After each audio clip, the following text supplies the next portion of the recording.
Ayan na po ang inyong nanay. Maglalaban ng sandamakmak. Ayan pa.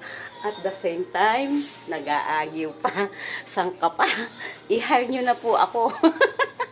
I-hire nyo na po ako. Wala na po kayong hahanapin pa. At ayan po, habang naglalabas si nanay, mag-aagyo po tayo. Nag-aagyo si nanay habang naglalaba. Ayan. Yung mga agyo-agyo po eh. Ayan. Labada. Ayan. Ayan.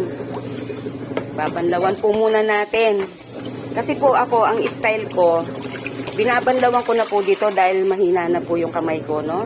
Dito po ako nagbabanlaw bago ko po siya ibabad sa sabon. Ayan.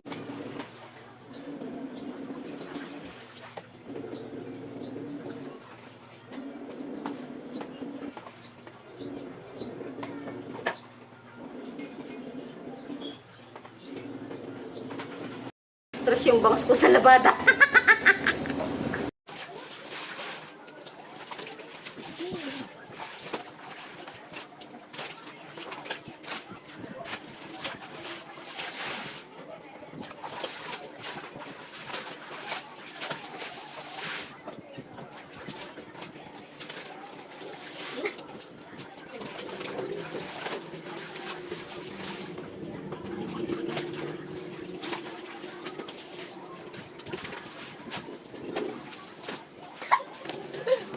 Giving mo pa. Stress yung bangs mo. Araw ko.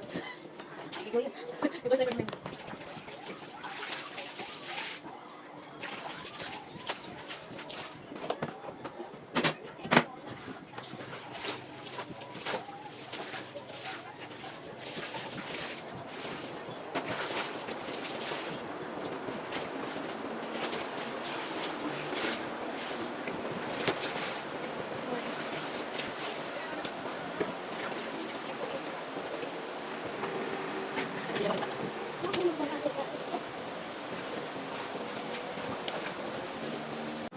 Po, nakasampay na ang ating labada.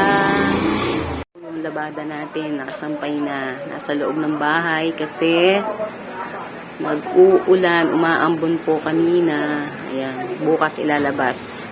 Madami po yan. Ayan. Nakaraos na naman ang labada. Tuwan-tuwa ako pag ano po ako ng labada, nakakatapos po ako ng labada.